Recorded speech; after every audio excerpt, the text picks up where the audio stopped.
Bible పల్లవి పాడదాం.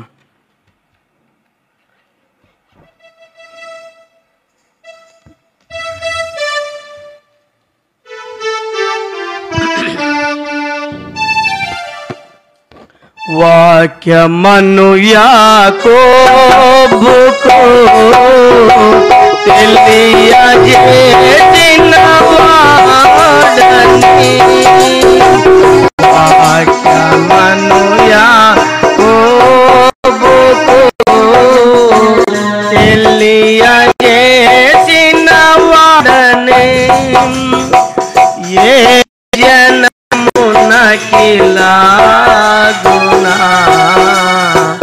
చేసి ఉండాలి, ఏ జనమునకిలాగునా చేసి ఉండాలి. దేవునికి స్తోత్రము గానము చేయుటయే మంచి, దేవునికి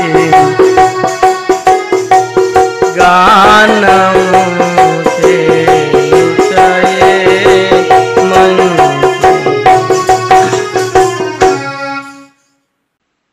రైట్, మన మూల అంశం ఏంటి? ఎఫెసీయులకు రాసిన పత్రిక 3వ అధ్యాయం. 3వ అధ్యాయమేనా? మర్చిపోయినారా? మర్చిపోయిన వాళ్ళు ఉంటే చెప్పండి. 203 బైబిల్ చదువుతుందా ఇప్పుడు? ఇన్నిసార్లు చదివినా నీకు వచ్చినానని. అయినా దీంట్లో ఎంతో మధురం ఉంది. ఏముండదు చెప్పండి? మీకు ఎక్కడ మధురం ఉంటుంది? ఇంటికాడు ఉంటే మధురం ఉంటుంది.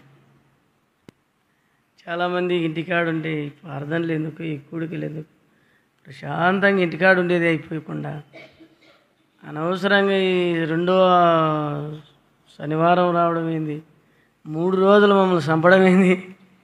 మీరెంతో అదృష్టవంతులు. ఎందుకంటే దేవుని యొక్క వాక్యము స్వతంత్రంగా మీకు వినిపింపబడుతుంది. దీని వెనకాల ఎంతమంది ప్రార్థన చేస్తున్నారు. చాలా ధన్యకరమైనటువంటిది. చాలామందికి ఆశ ఉంది కానీ పెట్టుకోలేరు, కూడుకోలేరు. ఎంతో ఖర్చులతో కూడినటువంటివి. కానీ ప్రభు చూడు ఎంత గనుడంటే, ఏం ఖర్చు లేకుండా ప్రభువే మీ దగ్గరకు వస్తున్నాడు కదా, దూరం పోకుండా. కాబట్టి పనికి వచ్చినాం మీ తోటకి. పనికి వచ్చినాక మీరు పని చేయించుకోవాలన్నా, మధ్యలోనే ఇంటికి పంపించాలన్నా? పని చేయించుకోండి. మీ తోటలో పని పొద్దున వచ్చినా చేస్తూనే ఉండాలా. రైతుకు సంతృప్తి కలగాల, రైతు కూలిని పైన ఉన్నటువంటి మేస్త్రికి కూడా సంతృప్తి కలగాలి, మీకు సంతృప్తి కలగాలి.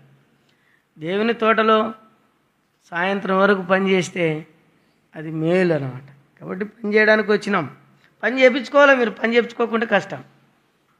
అర్థమైందా?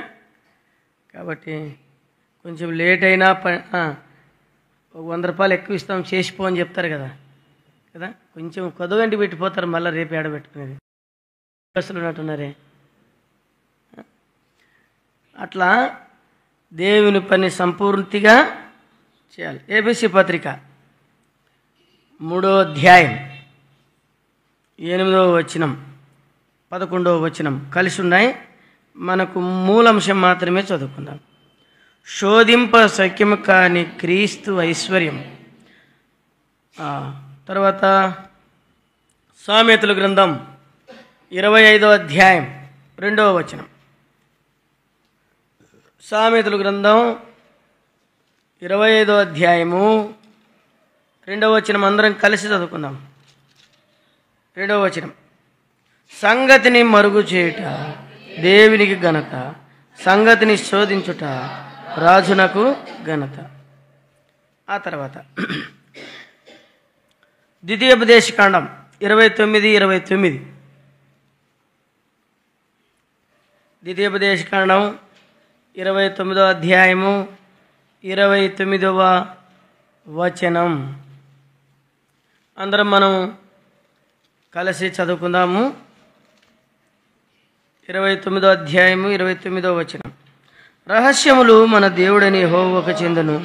అయితే మనము ఈ ధర్మశాస్త్రం నడుచుకున్నట్లు బయలుపరచబడినవి ఎల్లప్పుడూ మనవియు మన సంతతి వారికి విననివై చెప్పుదురు. దేవుడు ఈ వాక్య భాగమును దీవించి ఆశీర్వదించి మన వినికిడిలో మనందరితో మాట్లాడునుగాక. అయితే ప్రియులరా, దేవుడు ఐశ్వర్యవంతుడు కదా. మనం క్రీస్తు యేసు యొక్క ఐశ్వర్యమును గురించి ధ్యానిస్తున్నాం. దేవుని ఐశ్వర్యం చాలా గొప్పది. అయితే మనల్ని ఐశ్వర్యవంతులుగా చేయాలనేటువంటి దేవుని యొక్క ఉద్దేశం. అందుకనే ఎఫెసీ పత్రిక 1:3 ఆ మాట రాయబడింది. పర సంబంధమైనటువంటి ఆశీర్వాదము, ఆత్మ సంబంధమైన ఆశీర్వాదము, భూ సంబంధమైనటువంటి ఆశీర్వాదం. మళ్ళీ ఇంకో రకంగా చెప్పుకుందాం అదే పదాన్ని. పర సంబంధమైన ఐశ్వర్యము, ఆత్మ సంబంధమైన ఐశ్వర్యము, భూ సంబంధమైనటువంటి ఐశ్వర్యం. ఈ ఐశ్వర్యము దేవుడు మనకిచ్చినాడు కదా. దేవుడు మనకిచ్చినాడు. అందుకనే మన దేవుని యొక్క అందుకని అన్నీ దాచిపెట్టాడు ఆయన, అన్నీ దాచిపెట్టాడు. అయితే మనం శోధించాల్సినటువంటి పని మనదై ఉంటున్నది. కాబట్టి క్రీస్తు యొక్క ఐశ్వర్యం. ఇప్పుడు దేవుడి దగ్గర ఎంతో ఐశ్వర్యం పరలోకంలో. ఈ భూమినే ఆయన చేసినటువంటి భూమి మీద ఇంత ఐశ్వర్యం ఉంటే దేవుడుండే స్థానంలో ఎంత ఐశ్వర్యం ఉందో. కానీ దేవునికి దాన్ని అనుభవించేదానికి పిల్లలు కావాలి. ఎవరు కావాలి చెప్పండి? పిల్లలు కావాలి. ఆ పిల్లలు ఏ పిల్లలు? ఏ పిల్లలు? మనం కావాలి. మన జీవితం గురించి ఆలోచిస్తే ఎంత దౌర్భాగ్యులమో, ఎంత తిరుగుబాటుదారులమో, ఎంత చెడు కార్యములు చేసేటువంటి వారము, ఆయాస హృదయం గల వారం. మన హృదయము, వాటి యొక్క తలంపులు దేవుని దృష్టిలో ఎంతో అసహ్యమైనటువంటివి. అందుకనే తన కుమారుడైన యేసు ప్రభువుని, అంత ఐశ్వర్యవంతుడు అయినటువంటి దేవుడు తన కుమారుణ్ణి ఈ లోకంలోనికి పంపేటప్పుడు దరిద్రుడుగాను భూలోకంలోకి పంపించాడు. ఏమి లేని నిస్సాయుడైనటువంటి మనుషుడుగా వచ్చాడు. కారణం ఏంటంటే ఆయన దరిద్రుడు కావడానికి కారణం ఏంటంటే మనల్ని ధనవంతులుగా చేయడానికి. బైబిల్లో కొంతమంది ఐశ్వర్యవంతులు ఉన్నారు. అందరి గురించి చెప్పాలంటే చాలా టైం పడుతుంది. కానీ ముఖ్యంగా మన పితరుడైనటువంటి ఒక వ్యక్తి గురించి ధ్యానిద్దాం. చూడండి, ఒక మాట అబ్రహాం గురించి ఒక మాట రాయబడింది. 13వ అధ్యాయము ఆదికాండము 2వ వచనం. ఏం రాయబడింది? అబ్రాము వెండి బంగారములు గల పశువులు కలిగి బహుధనవంతుడు, బహు ఐశ్వర్యవంతుడు. ఎవరు? అబ్రహాం. ఏమేమి ఉన్నాయి అప్పుడు కాలంలో? ఐశ్వర్యం అంటే ఏం చెప్పండి? అప్పుడు కాలంలో ఐశ్వర్యవంతులని, ధనవంతులని పిలిచాలంటే ఎక్కువ ఎవరికి పశువులు, గొర్రెలు, మేకలు ఉంటే వాళ్ళని ఏమనేవాళ్ళు? రైతులు, ధనవంతులు అనేవాళ్ళు. ఇప్పుడు కారు ఉంటే, జీప్ కదా, కారు ఉంటే, బాగా బుల్లోట్ ఉంటే, జుట్టు పెంచుకుంటే ధనవంతులు అంటారు. ఇప్పుడు మనకు లోకంలో ఒక ఎంతో మంచి వస్త్రాలు ధరించుకుంటే, సెంటు కొట్టుకుంటే ధనవంతులు అంటారు. కానీ పూర్వము వారి ఆస్తిని బట్టి వాళ్ళని ఏమనేవారు? బైబిల్లో చాలామంది ధనవంతులు ఉన్నారు పాత నిబంధనలు. రేపు ఆదివారం కాబట్టి రేపు కొత్త నిబంధనల ధనవంతుల గురించి చెప్తాను, తూకి చెప్తాను. ఇప్పుడు యోబు ఎంత ధనవంతుడు ఎవరికైనా తెలుసా? అబ్రాహాము కంటే ధనవంతుడు. యెహోవా యందు భయభక్తులు కలిగిన వాడు. ఆయనకి ఎన్ని గొర్రెలు ఉన్నాయి చెప్తారా? 7,000 గొర్రెలనా ఎన్ని? చదవండి. యోబు గ్రంథం చదవండి, 1వ అధ్యాయము. 7,000 గొర్రెలను, 3,000 ఒంటెలు, చూడండి 1000 ఎద్దులు, ఎంతంట? ఎన్ని గాడిదలు? 5,000 ఆడుగాడిదలు. ఆ గాడిద పాలు తాగితే గాడిద కంటే గట్టిగా ఉంటాం మనం. పిల్లలకి ఊపిరితిత్తులు ఇన్ఫెక్షన్ వస్తే గాడిద పాలు తాపండి. కొంతమంది జ్ఞానం లేని వాళ్ళు అయితే గాడిద పాలు తప్పితే గాడిదలు ఎక్కడవుతాడు అంటాను నేను. ఉమ్మనీరు తాగిన పిల్లలకి గాడిద పాలకు కొంచెం దాపాలి. లోపల ఉన్నటువంటి ఇన్ఫెక్షన్ అంతా చంపేస్తారు. చూడు ఎంత శ్రేష్టమైందో. ఎన్ని గాడిదలు ఉండవు ఆయనకి? 5,000 గాడిదలు. 500 గాడిదలు. సరే, తర్వాత ఒంటెలు 3,000, గొర్రెలు 7,000, ఎద్దులు 1,500 మంది జీతగాళ్ళు. ఎంతమంది జీతగాళ్ళు? ఇప్పుడు దాన్ని లెక్క చేసినాను ఒకసారి. రోజు 500 కాండ్లు పెడితే రోజు పూర్వకాలంలో 2 ఎకరాలు దున్నేటోళ్ళు. 2 ఎకరాలు మా అబ్బ కాలంలో 2 ఎకరాలు పొలం దున్నేటోళ్ళు. ఈ 2 ఎకరాలు కలిపి మొత్తంగానే 500 జతలు ఎద్దులు దున్నితే ఒక్క సంవత్సరానికి 30,000 ఎకరాలు దున్నుతారంట. ఒక పరిత్తనం కారుకి ఎన్ని వేల ఎకరాలు? 500 కాండ్లు. చూసినారా? అంత ధనవంతుడు. అంటే సుమారుగా ఆయనకి ఎన్ని ఎకరాలు ఉందంటే 30,000 ఎకరాల పొలం ఉంది. ఇప్పుడు ఎవరండి అక్కడ ఉత్తర దేశంలో? ఆయనే ధనవంతుడు. ఆయనకంటే మించిన ధనవంతుడు దేవుని నమ్ముకున్నాడు, ఐశ్వర్యవంతుడైనాడు. అబ్రాహాము వెండి బంగారము పశువులు గల బహుధనవంతుడు, ఐశ్వర్యవంతుడు. తర్వాత 14వ అధ్యాయం 14వ వచనంలో ఇంట్లో ఎవరంట? అలవర్చబడిన 318 మంది ఎవరున్నారు? యుద్ధానికి సిద్ధంగా ఉన్నటువంటి ఖడ్గాను పట్టుకుపోదగినటువంటి వాళ్ళు ఎంతమంది ఉన్నారు అబ్రాహాం దగ్గర? 300 మంది ఉన్నారు. 318 మంది ఉన్నారు. ఇంకా ముస్లిం ముతక అందరినీ తీసేసి ఆట వరకు చెప్పినారు. చాలా ధనవంతుడు ఆయన. ఎంత ధనవంతుడు కదా! అంత ధనవంతుడు. ఇప్పుడు ఆ ధనము ఉంది, కానీ ధనము అనుభవించడానికి కుమారుడు లేడు కదా. అనుభవించడానికి ఎవరు లేరు చెప్పండి? అందరూ కుమారుడు లేడు. ఐశ్వర్యం ఉంది, కానీ ఏం చేసుకుంటే వానికి పిల్లలే జల్లలే అంటుంటారు కదా, అంటారా లేదా? పిల్లలేదు. ఎట్లా యేసు ప్రభు వారు మన కోసం వచ్చాడో అనే విషయాన్ని మనం చూసే ముందు ఇక్కడ చూడండి. అబ్రహాముకి 15వ అధ్యాయంలో చూడండి. అబ్రహామా, నేను నిన్ను ఆశీర్వదిస్తానంటే ఆయన అన్నాడు. చూడండి, మొదటి నుండి చదవండి. 15వ అధ్యాయంలో ఇవి జరిగిన తర్వాత యెహోవా వాక్యం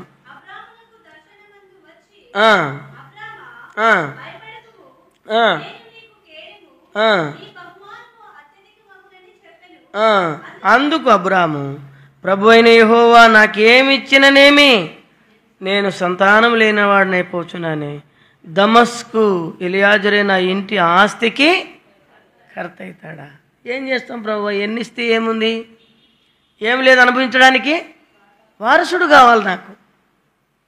మరి దమస్కులో ఉన్నటువంటి ఎలియాజరును కొనుక్కొచ్చినాను, అతడే నా ఆస్తికి వారసుడవుతాడా? ఇట్లా కూడా కాదు, మందిపాలు కాకూడదని చెప్పి శారమ్మ ఇంకో ప్లాన్ వేసింది. తెలుసు కదా అందరికీ. అడవి గాడిదని తెచ్చుకున్నారు పోయి. అందుకని ఇప్పటికి అడవి గాడితేనే తనలు తింటుంటారు వాళ్ళు. ఇప్పటికి ఆ గాడిది రోజు ఒక బాంబు ఇడుస్తుంది, పోతుంది, తనలు తినొస్తుంది. అర్థమైందే మీకు? ఏం అర్థమైందో నవ్వుతున్నారు, గాడిదల గురించి చెప్తున్నాడని. కాబట్టి ఈజిప్ట్ నుండి తెచ్చుకున్నారు. తెచ్చుకున్న తర్వాత కొడుకు పుట్టినాడు. ఈయనేమని ప్రార్థన చేస్తాడండి? ప్రభువా 17వ అధ్యాయంలో నా కొడుకైన ఇస్మాయిల్ను ఆశీర్వదించునాయన అంటే దేవుడు ఏమన్నాడంటే, ఈయన ప్రార్థనకి ఇంకొక జవాబు వచ్చింది. అక్కడేమన్నాడు దేవుడు? నీ భార్య అయిన శారా కుమారుడైన ఇసాకుని నేను ఆశీర్వదిస్తాను. నేను నీ కొడుకుని ఆశీర్వదిస్తాను అంటే ఈయనేమంటాడు? ఈయన్ని ఆశీర్వదించు. అందుకని దేవుడు ఏం చేసినాడంటే, ఇతడు కూడా నీ వారసుడు కాదు, పో ఎడారులు ఇడిసిరప్పు. ఎడారిలో పోయి ఇడిసి వచ్చినాడు. ఎడారి జీవితం అయిపోయింది. అడవి గాడిది వంటి వాడు, విరోధి అయినటువంటి వాడు, మనుషులందరికీ విరోధి. అందుకని ఎడారుల్లో ఉన్నాయి దేశాలన్నీ. ఏడున్నాయి? ఎడారుల్లో ఉన్నాయి. ఇజ్రాయెల్ ఒక్కటే పాలు తేనెలు ప్రవహించే దేశం. అది పంటలు పండే దేశం. ఇంకా మిగతా దేశాలన్నీ ఇసుకలోనే ఉండేది. అర్థమైందే? కాబట్టి దేవుని బిడ్డలారా, అనుభవించడానికి కుమారుడు లేడు. ఇప్పుడు అబ్రాహాము ఎంతమంది ఉన్నా కూడా వారసు లేడని చెప్పినాడు. దేవుడు కూడా ఆదికాండం 1వ అధ్యాయం 28వ వచనంలో ఇవన్నీ మీరు అనుభవించండి. ఈ లోకంలో ఉన్నటువంటి ఫలములు, వృక్షములు ఆదామును చేసిన తర్వాత తన కుమారుడైన ఆదాముకు చెప్పినాడు అనుభవించాలని. మనల్ని ఎందుకు చేసినాడు దేవుడు? మనమందరం కలిసి అనుభవించాం. సరే, ఇప్పుడు ఓ మాట చూడండి. రోమపత్రిక 8వ అధ్యాయం 17వ వచనం. రోమపత్రిక 8. ఇప్పుడు మనం ఏం కావాలనేటువంటిది దేవుని వాక్యంలో చెప్తున్నాడు. మనము పిల్లలమైతే వారసులం. చెప్పండి, మనం ఎవరుమంట? మనం పిల్లలమైతే మనం వారసులం. ఏం వారసులం? దేవుని వారసులం. ఇప్పుడు అబ్రాహాము యొక్క ఆస్తిని అనుభవించడానికి ఎవరున్నారు? తన కుమారుడైన ఇస్సాకు పుట్టినాడా లేదా? యోబు ఆస్తిని అనుభవించడానికి ఎవరు పుట్టినారు? 7 మంది కుమారులు, 7 మంది పిల్లలు, 4 కుమారులు, 3 కుమార్తెలు అనుభవించడానికి పుట్టారు. ఆ తర్వాత బైబిల్ గ్రంథంలో, రూతు గ్రంథంలో రాయబడింది 2వ అధ్యాయంలో. ఎవరంట? బెత్లెహేములో ఆస్తిపరుడొకడు ఉండెను. బోయాజు కూడా ధనవంతుడే, అవునా కదా? యోబు ధనవంతుడే, దావీదు కూడా ధనవంతుడే. వాళ్ళు ఇహలోక సంబంధంలో ఆశీర్వదించబడ్డారు. సరే, మరి వాళ్ళు అనుభవించడానికి, ఆస్తిని అనుభవించడానికి కుమారులు ఉన్నారు. ఇప్పుడు దేవుని యొక్క ఐశ్వర్యమును, దేవుని యొక్క మయమును అనుభవించాలంటే ఇక రోమపత్రికలో ఆ మాట 8:17లో చెప్పాడు. ఏమని చెప్తా ఉన్నాడు? మరో చదవండి. మనము పిల్లలమైతే వారసులము, అనగా దేవుని వారసులం.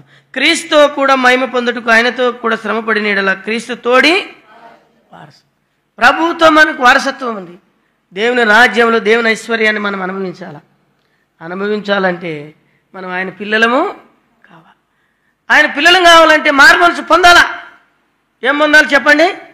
మారుమనసు పొందాలా. మారుమనసు పొందకపోతే పరలోకం లేదు.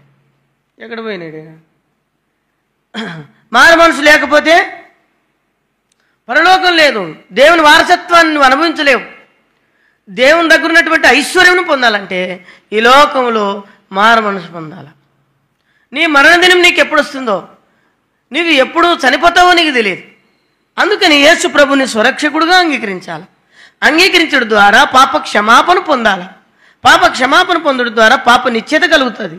పాప నిశ్చయత కలగడం ద్వారా ఆయన కుమారులుగాను కుమార్తెలుగాను స్వీకరించబడతాం. అప్పుడు దేవుని వారసులమైన అవుతాం. అయితే ఇప్పుడు ఆ పిల్లలు ఎవరు అంటే, పిల్లలు ఎవరు? దేవుని పిల్లలమైనటువంటి మనం. దేవుడు ఒక మాట అన్నాడు, నా పేరు పెట్టబడిన నా జనులు నా పిల్లలు. వీళ్ళంతా నా పిల్లలు. నా ఐశ్వర్యం అనుభవించాలి. మనం అనుభవించడానికి అర్హత, యోగ్యత ఉందా? మనం ఎలాంటి పిల్లలం చూడండి దేవుని వాక్యంలో. మనం ఎలాంటి పిల్లలము? మనం మంచి పిల్లలం కదా.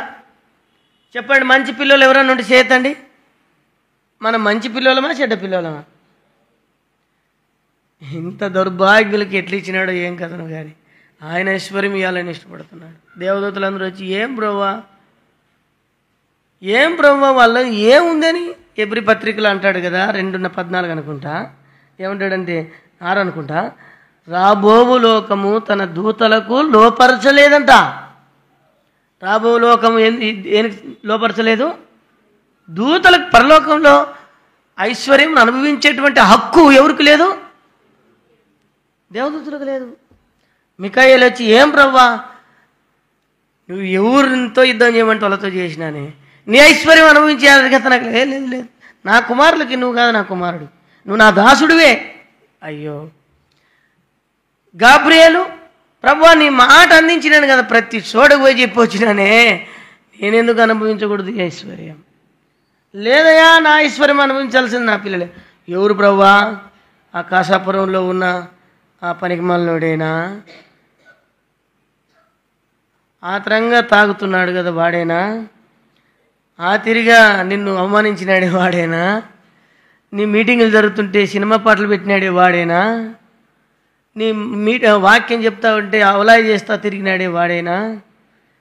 అవును, వాడు మారుమనసు పొందినాడు చూడు, ఇప్పుడు చూడు ఎట్లా మారినాడు, వాని జీవితం ఎట్లా మారిందో చూడు, వానికి నా ఐశ్వర్యం. కాబట్టి అట్లా చూసుకుంటే మనం ఎలాంటి పిల్లలమో చూడండి. మనం చాలా మంచి పిల్లలం, చాలా ఉత్తమమైనటువంటి పిల్లలం కదా. ఎట్లాంటి పిల్లలం? దేవుని వాక్యంలో కొన్ని మాట రాబడింది, ఎట్లాంటి పిల్లలము. దేవునికి పిల్లలు కావాలని చెప్పినాం కదా.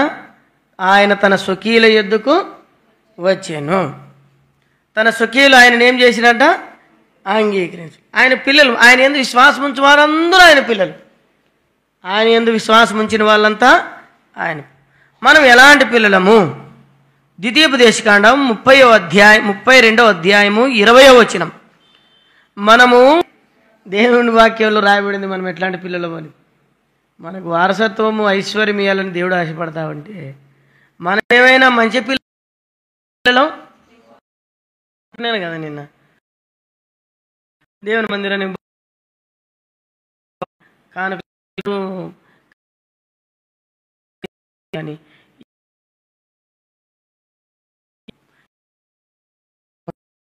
ఇంటికి ప్లాస్టిక్ దంగ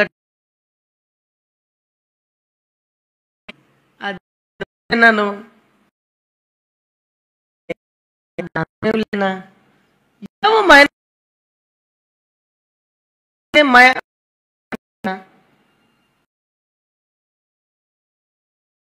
బొప్ప పైన దేవుడు దయచే ఏం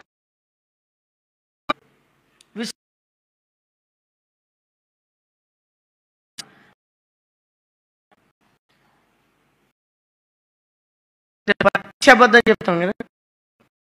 ఎందుకు మందిరం దేవుని సంతానం పిల్లలం. అబద్ధం అనేటువంటిది మనకి 4. ఒకటి మా ఊర్లో ఒక ఆయనకి జ్వరం వచ్చింది, బక్కబక్క ఉంటాడు. ఏమొచ్చింది? జ్వరం వచ్చింది.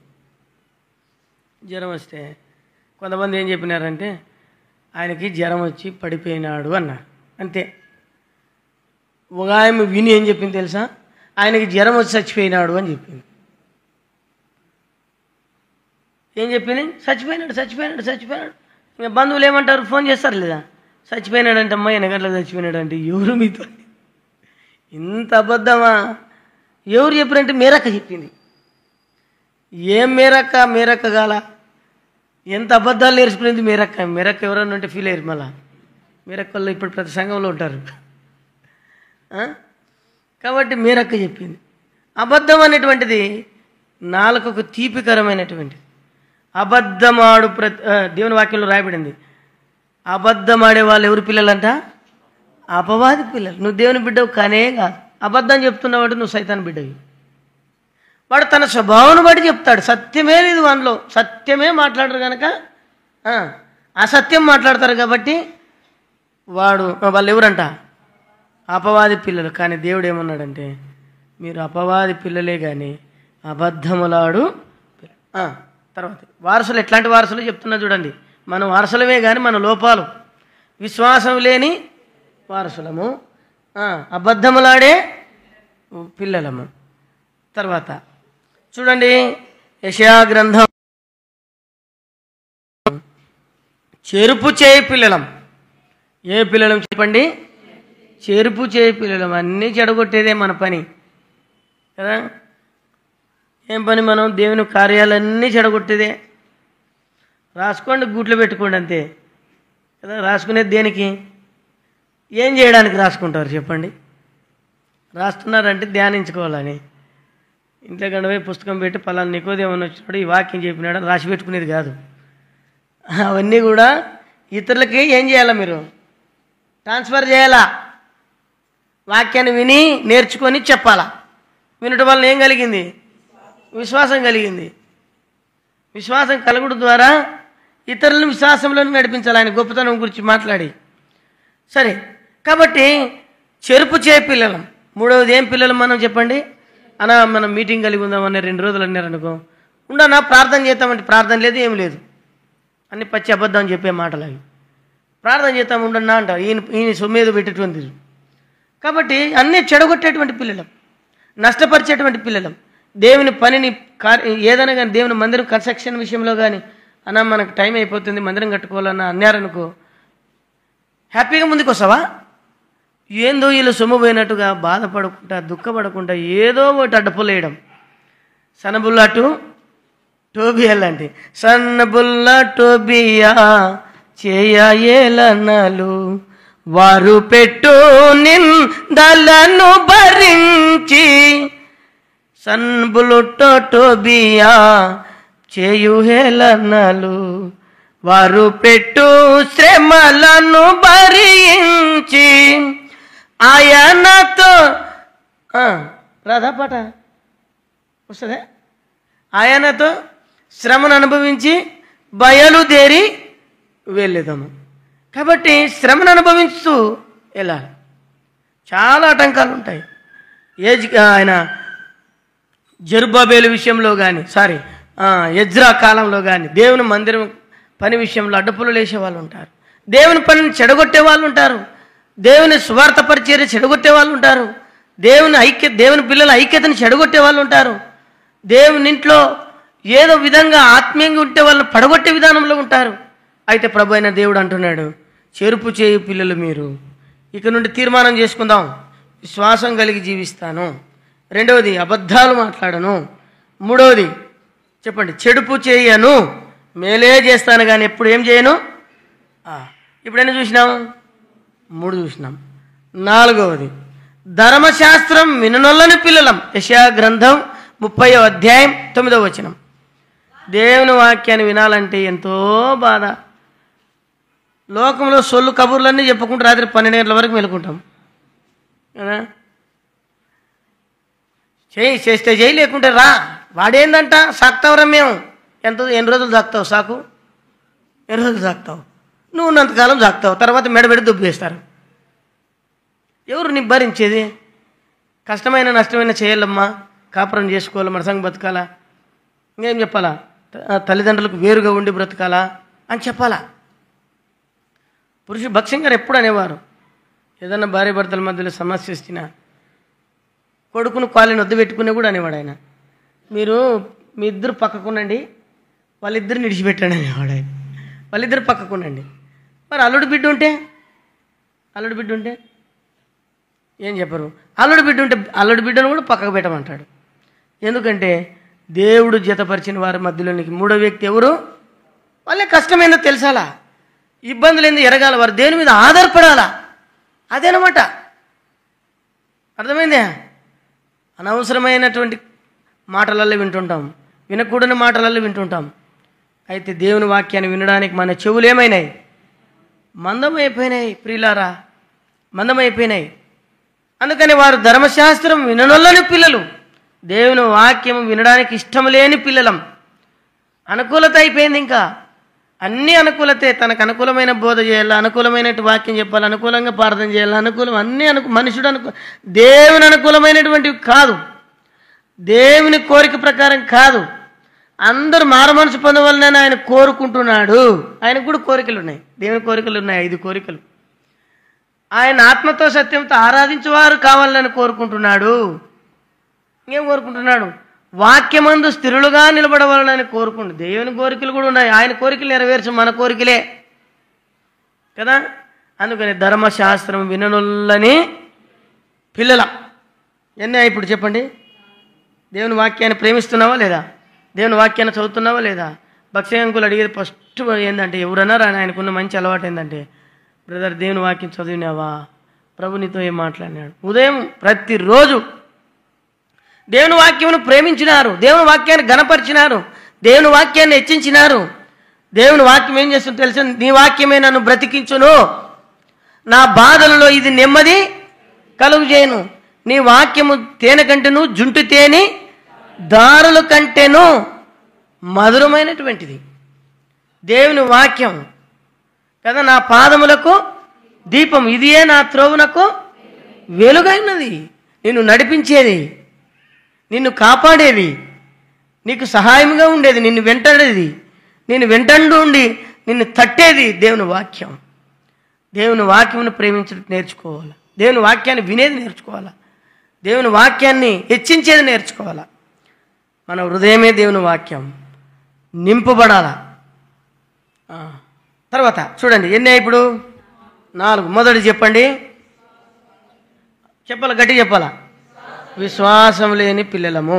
మనం వారసులం కదా, ఎట్లాంటి వారసులమో చూడండి. తర్వాత రెండవది అబద్ధమాడే పిల్లలం. మూడవది చెప్పండి, చెడుపు చేసే పిల్లలం. అన్నీ చెడగొడతాం, మనం చెడిపోతాం లాస్ట్కి. తర్వాత ధర్మశాస్త్రం లోబడనొల్లని పిల్లలం. ఇప్పుడైనా చూసినాం, 4 చూసినాం. ఇప్పుడు 5 చెదిరిపోయిన పిల్లలం. యోహాను సువార్త 11వ అధ్యాయము 52వ వచనం. చెదిరిపోయిన పిల్లలం. అందుకని మన పాపమును బట్టి, మన బలహీనతను బట్టి మనం చెదిరిపోయిన పిల్లలం. అందుకని ప్రియులారా, చెదిరిపోయినటువంటి పిల్లలం. మనం ఇలాంటి పిల్లలమైనందున ఎంతో నష్టకరమైనటువంటి జీవితం, దేవునికి అవమానం తెచ్చేవారముగా, దేవుని శిలువముగా పిల్లలం. 7:14 వచనం. పిల్లలం ఇలా వారసులుగా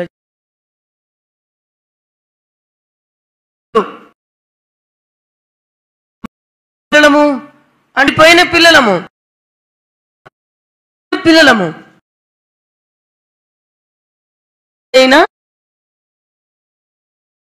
అయినా దుర్భాగ్యులకి ఇప్పుడు మేలనుకున్న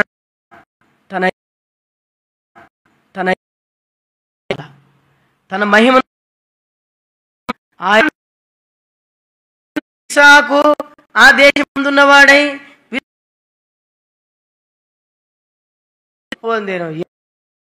ఇస్సాకు ఆ దేశమున్నవాడై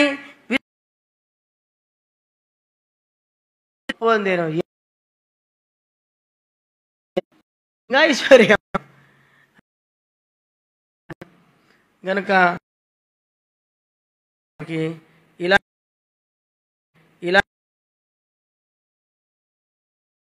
మన కొరకు ప్రాణం ఇచ్చి భాగ్యవంతులుగా చేశాడు, ధనవంతులుగా చేశాడు, తినడానికి తిండి. అందుకనే రెండో కదా, నేను ఎరుగుదును ఆయనను ఏమన్నాడు, నేను చూసినాను, నేను లోకరీతిగా చాలా బలహీనుడు, ధనవంతుడివే, నీకు శ్రమ విజయ పొందుడు ద్వారా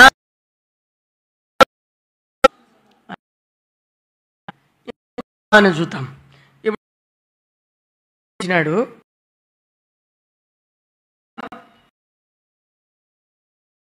18 చదవండి. అక్కడ ఒక సంఘం ఉంది,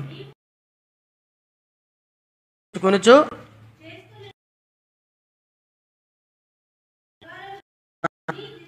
ఎట్లా కనపడతా ఉన్నారు, మంచి సంఘం.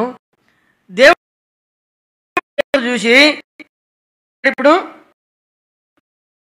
లేవు చల్లగానైనా కదా అన్నాడు.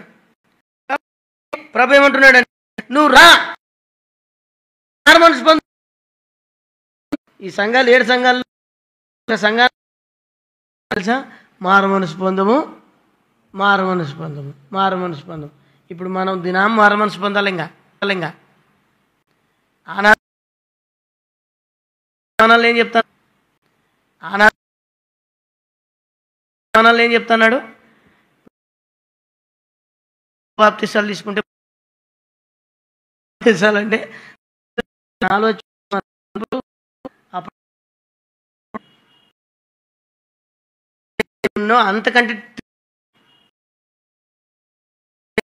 అంతకంటే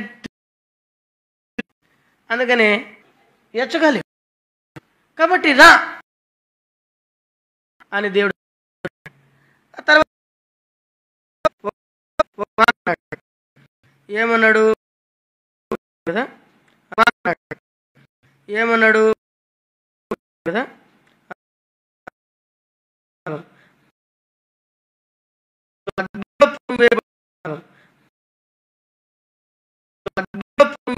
బంగారమును నువ్వు కానీ మారమనాలను అన్ని నీకు ఏం చేసి నీకు దృష్టి పెట్టుకున్నావు. ఇప్పుడు ఏంటది? సరే,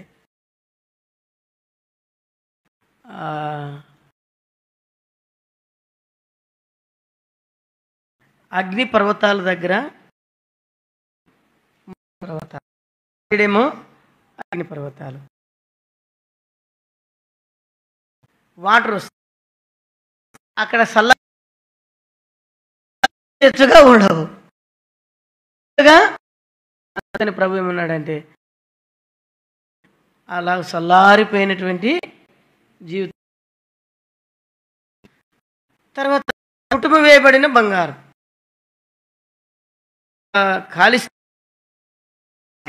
కదా, అయితే ధరించి ఆయనకు లోబడితే చేస్తాడు. తర్వాత సిగ్గు కలగకుండా కూడా ఎర్రగా ఏముంది అప్పుడు అందుకు గుడ్డోడే. ఎందుకు గుడ్డోడే? ఏలి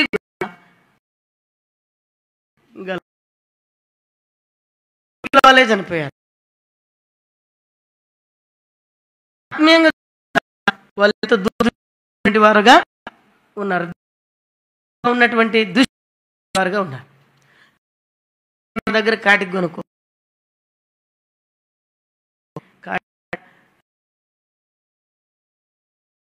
ఒక ఆయమ్మ పాట కూడా పాడింది, స్టిల్ మారింది. ఆయమ్మ బాగానే ఉంది పాట, అమ్మ స్టైల్ మారలే. ఆయమ్మ పాట ఏం బాగానే చాలా చక్కగా పాడింది, మొదలు ఉన్నటువంటి నిజం చాలా చక్కగా పాడింది, మొదలు ఉన్నటువంటి నిజం మారినాయి అంతే, ఏంది లేదా మారినాయి అంతే, ఏంది లేదా ఉప్పుకోటి ఇంత పెద్ద కంచి పట్టు, మిరియాల పట్టు పట్టులు చూపించుకుంటే డోన్ పక్క మా కృష్ణాపురం హైదరాబాద్లో పోయి ఏదని చెప్పి ప్రతి నక్కకు ఒక టైం చూడు ఎంత ప్రభు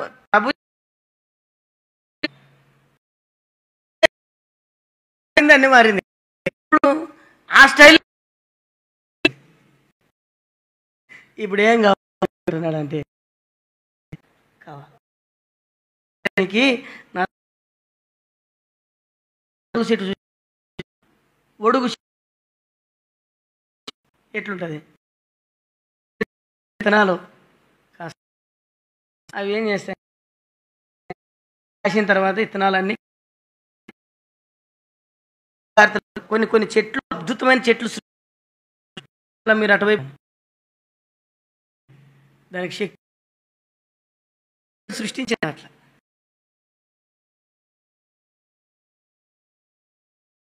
కానీ చెట్టు కింద విత్తనాలన్నీ ఉంటాయి. ఆ టైంలో మనంగానే పోయేది ఆ ఒడుకు చెట్టు విత్తనాలు తీసుకొచ్చుకో బాగా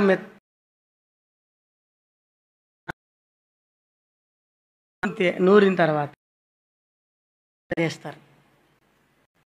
ఈ బొగోరు వాళ్ళు అలా చేసే దాన్ని తీసుకొని ఎంటికి పెట్టుకుంటారు. పొగలు సుక్కలు కనపడతాయి ఇట్లా చూస్తే, రాత్రి పెట్టుకుంటే లోతులు ఏముందో కనపడతాయి.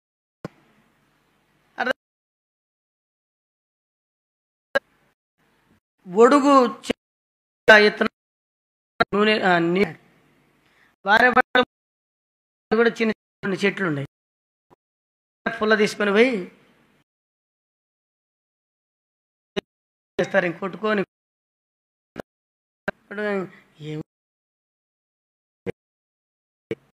ఆయన అడగ ఆయన 4 అదే మర్మం చేసరికి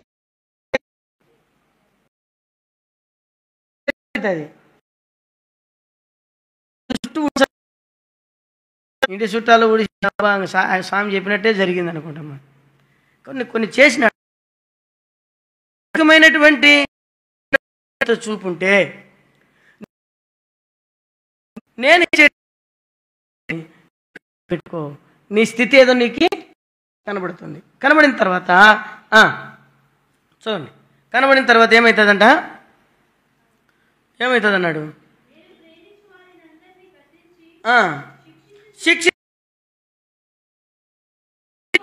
ఆశ కలిగి స్పీడ్గా మనసు అనేటువంటి తర్వాత ఇంకా లాంబ్లో వయసు పోయిన తర్వాత లేవు, ఏ పని వాడవుతాం. ప్రభు అన్నీ తీసుకొని వచ్చినాడు, అన్నీ తీసుకొని వచ్చి బయట కూర్చున్న ప్రకారం ఆయన ఐశ్వర్య సంబంధమైనటువంటి నీ కొరకు కాటికి తెచ్చినాడు, నీ కొరకు కాటికి తెచ్చినాడు, నీ కొరకు అంతా మనం వాక్యంలో అటువంటి వాడు కుమార్ దేవుని వాడు కుమార్ దేవుని వారసు పత్రిక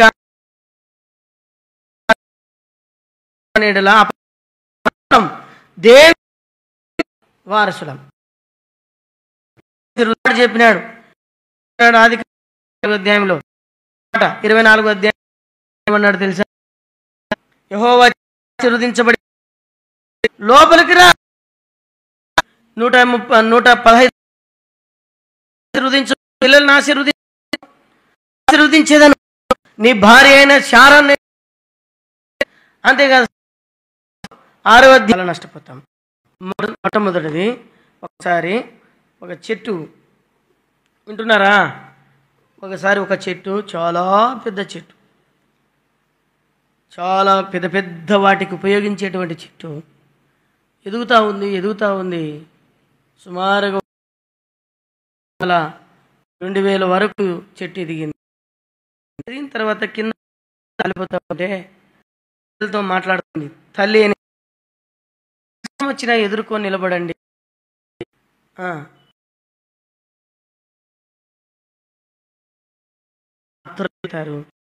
దేవునికి ఉపయోగపడతారు,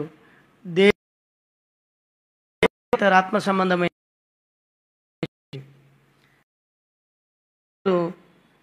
ఈశ్వరం ఇస్తుంది. ఆ వర్షాన్ని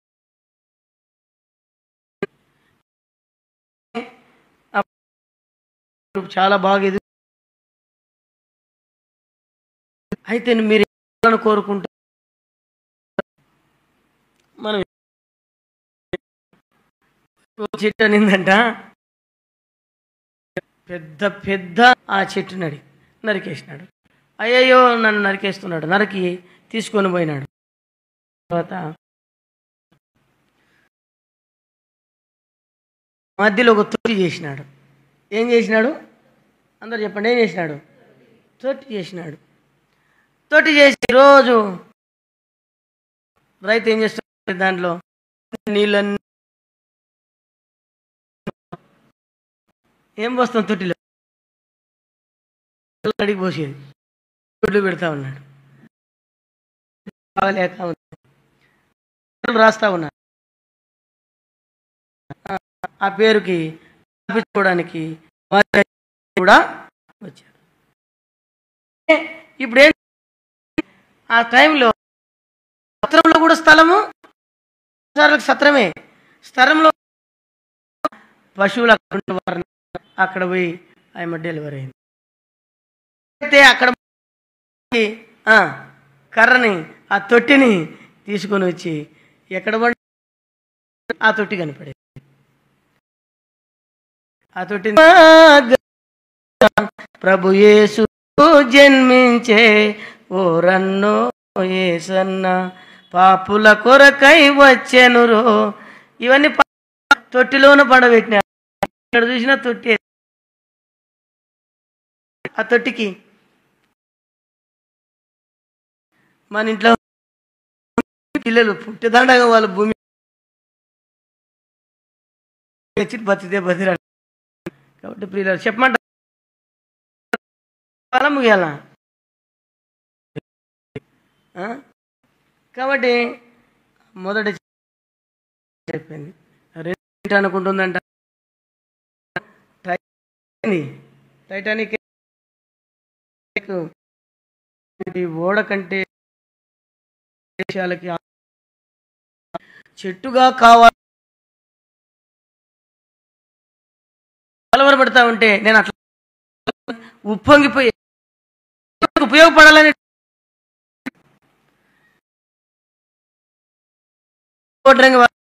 మరలా ఆ చెట్టుని తీసుకొని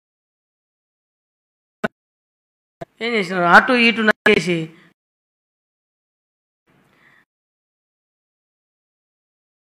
టైం వచ్చింది. ఎప్పుడు బాధపడేదంట. రోజు వచ్చి అది అనుకునేది, ఈరోజు పేతురుకు చేపలు దొరికిలేవు, చాలా సంతోషం ఉంది నాకు, చాలా మోపుతాడు, ఎప్పుడు బరువు మోపుతాడు.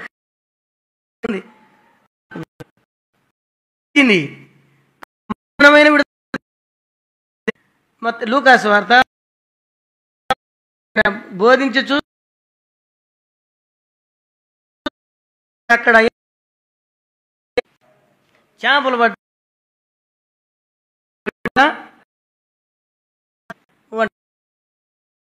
లేడు. మరలా వచ్చి ఎవరెవరు ధోనిలు ఉన్నాయి కదా, మిగతా వాళ్ళ ధోనిలు, వాళ్ళ పాలల ధోనిలలో ఏమన్నా నీ ధోని నువ్వు కొంచెం అవకాశము అంటే ఏమన్నాడు, ఓ ప్రభా కొంచెం ముందుకి త్రోసివేయమన్నాడు. వార్త చెప్పు. అడ్డదిడ్డంగా పెట్టినటువంటి కర్రను సిలువ వేసినారు ప్రభువైన యేసుక్రీస్తు. అప్పుడు సిలువకి ఏమొచ్చింది, ఘనత వచ్చింది, ఐశ్వర్యం క్రీస్తుని అనుభవించి దానికి భాగ్యం. అందుకని నీ సిలువే నాకు శరణు యేసు ప్రభు, నీ సిలువే నాకు శరణు యేసు ప్రభు. కాబట్టి సిలువను విడను, సిలువను విడను, సిలువను విడాను కదా. సిలువే జీవితాంతం, సిలువే సిలువే సిలువే సిలువే. ఈ సిలువకి ఎంత ఘనత వచ్చింది. అట్లా అంటే మీరు సిలువ వేసుకున్నారు రేపు ఇంటికి, అందరూ సిలువ వేసుకొని నీలం బట్టలు వేసుకొని క్యాథలిక్ వాళ్ళు అక్కడ తిరిగారు. సిలువ చెప్పినాడన్నా కాబట్టి నేను సిలువ ఘనత వచ్చిందంట, ఇంకా సిలువ వేసుకోవాలా, అట్లా చేయొద్దండి, అది విగ్రహారాధన.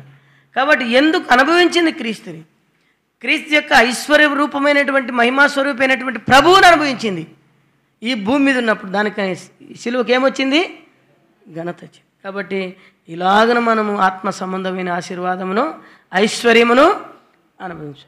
దేవుడి మాటలు మన వెనుకిడిలో దీవించునుగాక.